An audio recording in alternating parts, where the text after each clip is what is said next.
जैसे हम लोग आज एंटरप्रेन्योरशिप या आप उसको एंटरप्रेन्योरशिप भी बोल सकते हैं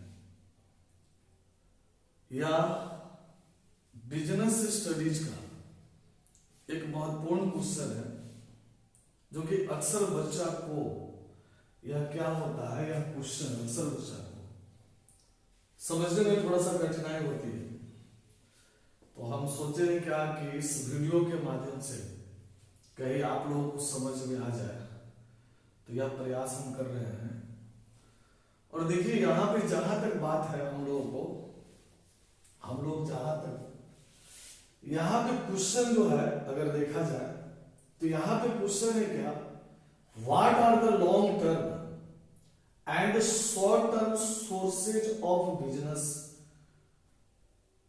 फिनांस। यानी क्वेश्चन आपको कह रहा है क्या, बिजनेस फिनांस का लॉन्ग टर्म और शॉर्ट टर्म सोर्सेज आप बताइए। तो यहां पे सबसे पहला क्वेश्चन यह बनता है कि बिजनेस फिनांस होता क्या है। कोई सबसे स्वाभाविक है ये क्वेश्चन बनेगा कि बिजनेस फिनांस होता क्या। तो एक सिंपल सा हम लोग यह जवाब देंगे बिजनेस फिनांस के बारे में अगर हमसे कोई पूछता है तो बिजनेस फिनांस व्यवसाय में लगाया गया यानी बिजनेस में जो हम इंट्रोड्यूस किए रहते फंड और क्रेडिट, उसी फंड और क्रेडिट को हम लोग क्या बोलेंगे, बिजनेस फिनांस बोलेंगे। एक बार और हम रिपीट करते हैं, अगर आपसे बिजनेस फिनांस के बारे में पूछता है कि बिजनेस फिनांस होता क्या, बिजनेस फिनांस को हम लोग हिंदी में व्यवसायिक वित्त बोलते हैं।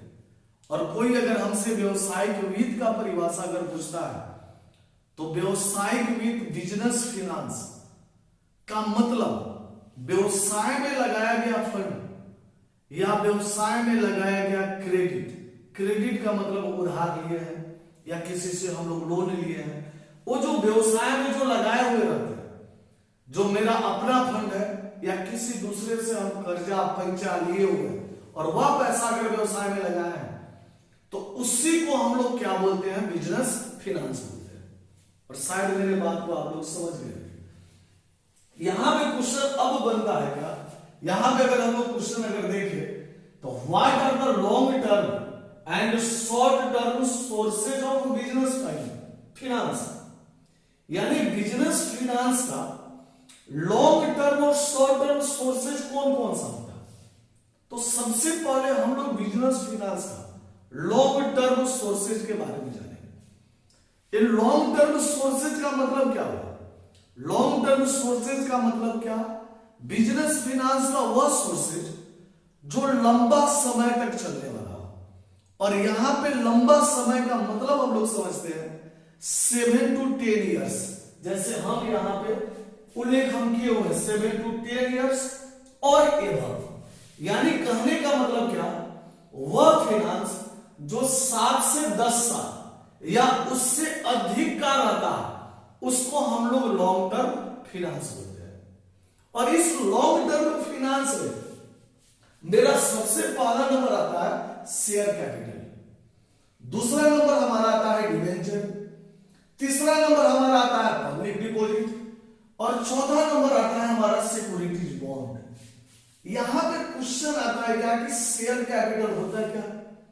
तो शेयर कैपिटल के बारे में हम लोग अकाउंटेंसी में हम लोग जाने हैं, यानी वह कैपिटल जिसका रेजिंग शेयर जारी करके होता है।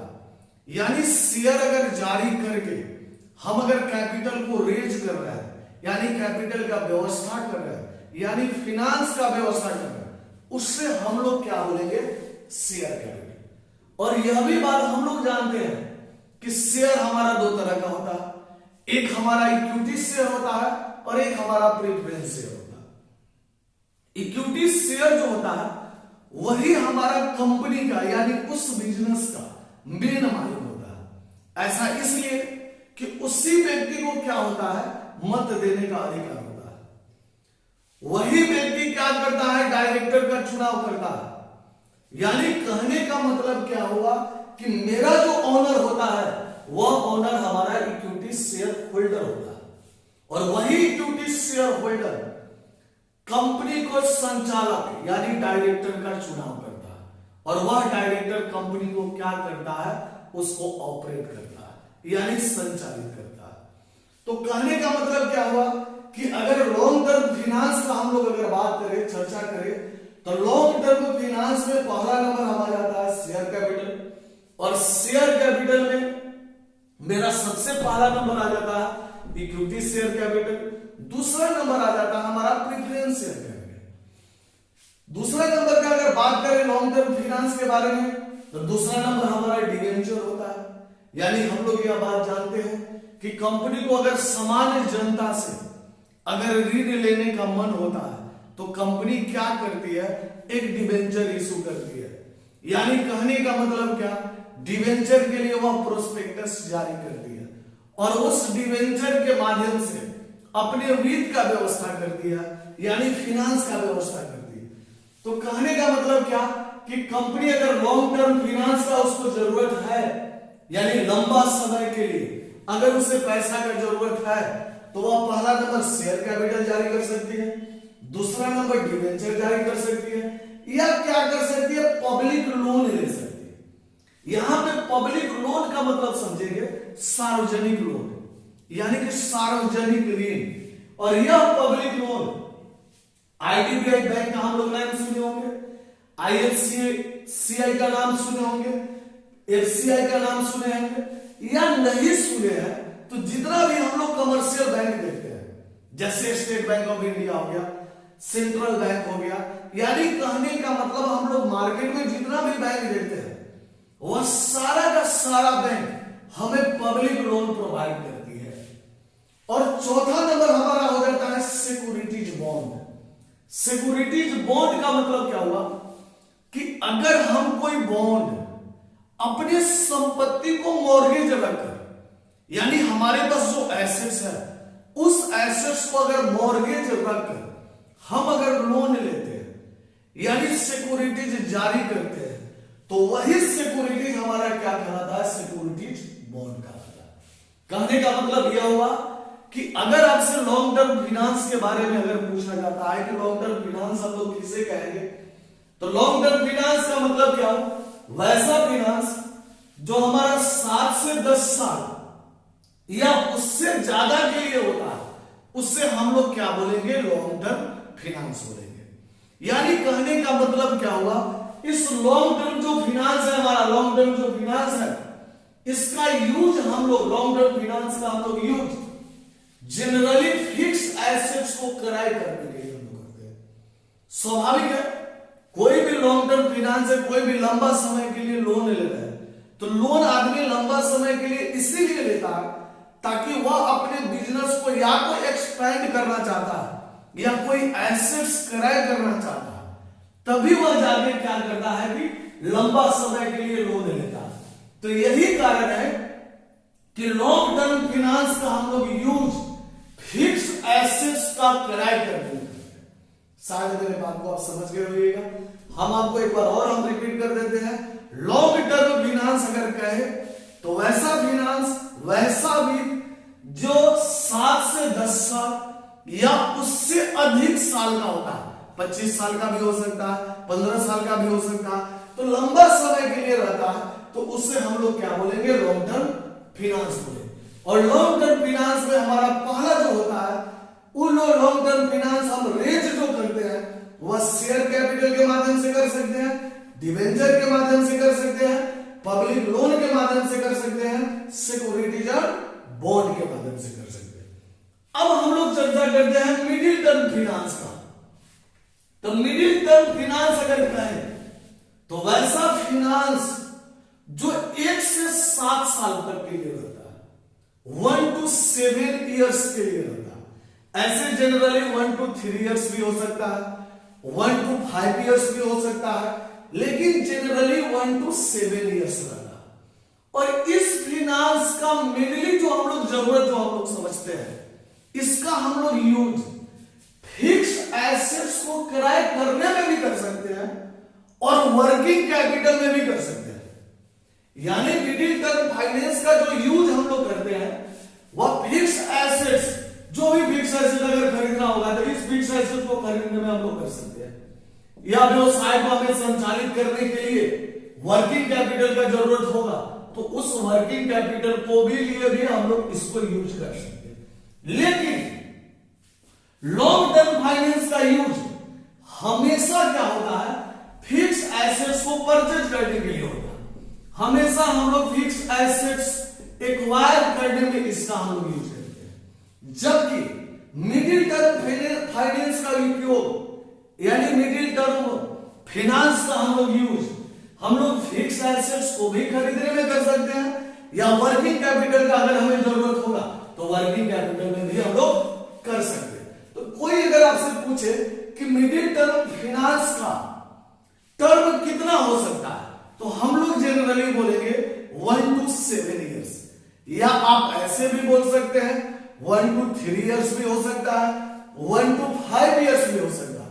तो मिडिल टर्म फाइनेंस में क्या आता है, मिडिल टर्म फाइनेंस में बैंक लोन हमारा आ जाता है, मगर बैंक से लोन लेना चाहे तो बैंक लोन ले सकते हैं, कैश क्रेडिट हो सकता है, ओवरड्राफ्ट हो सकता है, सिक्योरिटीज लोन, यानी कहने का मतलब क्या, कोई एसेट सिक्योरिटीज रख के हम लोग लोन ले सकते हैं, या अंडर राइटिंग ऑफ शेयर या डिवेंचर, यानी कहने का मतलब क्या हुआ, किसी शेयर या डिवेंचर को हम लोग अंडर राइटिंग कर सकते हैं, यानी अपने पास रख सकते हैं, उसको बिकवाने का जिम्मा ले सकते हैं। अगर सपोज दैट नहीं बिका तो खुद हम अपने रख लेंगे और मार्केट में जब जरूरत हमें बुझाएगा तब हम लोग क्या कर सकते हैं, उसको बेच सकते हैं। और दूसरा नंबर यानी नेक्स्ट नंबर हमारा पब्लिक डिपॉजिट आ जाता है, यानी सामान्य जनता से अगर हम डिपॉजिट एक्सेप्ट करना चाहे तो हम लोग डिपॉजिट एक्सेप्ट कर सकते हैं। और जनरली यह जो पब्लिक डिपॉजिट है वो ज्यादातर महाराष्ट्र में चलता है, लेकिन वर्तमान समय में यह जो पब्लिक डिपॉजिट है यह गुजरात में भी ज्यादा विख्यात हो गया है, आपको पश्चिम बंगाल में भी ज्यादा यह चल रहा है, दिल्ली में भी ज्यादा चल रहा है। लेकिन अगर कहा जाए कि पब्लिक डिपॉजिट का जो प्रचलन है वह ज्यादा प्रचलन आपको महाराष्ट्र में है। अब हम लोग चर्चा करते हैं शॉर्ट टर्म फाइनेंस। अब इस शॉर्ट टर्म फाइनेंस किसे कहें, यानी शॉर्ट टर्म फाइनेंस हम उस फाइनेंस को बोलेंगे जिसका ड्यूरेशन 1 to 12 मंथ्स का रहता है, यानी कहने का मतलब जो साल भर के अंदर अगर वित्त का व्यवस्था करते हैं, यानी किसी से कर्जा लेते हैं, किसी से पैसा लगाते हैं, चाहे अपना कैपिटल इंट्रोड्यूस अगर करते हैं सपोज दैट साल भर के लिए, तो यह फाइनेंस हमारा क्या कहलाएगा, शॉर्ट टर्म फाइनेंस कहलाएगा। और शॉर्ट टर्म फाइनेंस में भी कैश क्रेडिट आ जाता है। अगर हमारे पास कोई बिल है उस बिल को हम लोग डिस्काउंट करा ले तो वो भी हमारा शॉर्ट टर्म फाइनेंस में आ जाता है। बैंक से ओवरड्राफ्ट हम करवा ले, यानी बैंक से ज्यादा पैसा निकाल ले तो वो भी हमारा शॉर्ट टर्म फाइनेंस में आ जाता है। उधार हम लोग खरीदे वो भी हमारा क्या होता है, शॉर्ट टर्म फाइनेंस में आ जाता है। यानी कहने का मतलब किसी से पहचान लिया, यानी यही बात आप समझिए कि जितना भी करेंट लायबिलिटीज आता है वह सारा का सारा करेंट लायबिलिटीज हमारा शॉर्ट टर्म फाइनेंस के अंतर्गत आ जाता है। वही अगर लॉन्ग टर्म फाइनेंस का अगर बात करें और मिडिल टर्म फाइनेंस का बात करें तो आप इसको नॉन करेंट लायबिलिटीज बोल सकते हैं। ऐसा इसलिए कि इस फाइनेंस का हम लोग को अगर पेमेंट करना होगा यानी लौटाना होगा तो हम लोग साल भर के बाद ही लौटाएंगे। ऐसा इसलिए कि यहां पे दिखाई दे रहा है या 7 to 10 इयर्स या एबव 7 से 10 साल या इससे ऊपर का जो रहता है उसको हम लोग लॉन्ग टर्म फाइनेंस बोलते हैं।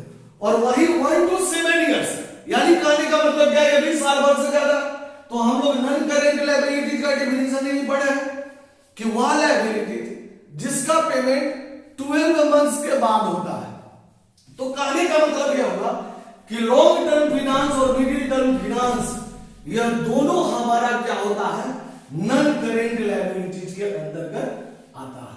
और वही हमारा शॉर्ट टर्म फाइनेंस हमारा किसके अंतर्गत आता है, करेंट लायबिलिटीज के अंतर्गत आता है। और शायद यह वीडियो कहीं आपके लिए उपयोगी हो। बहुत बहुत धन्यवाद।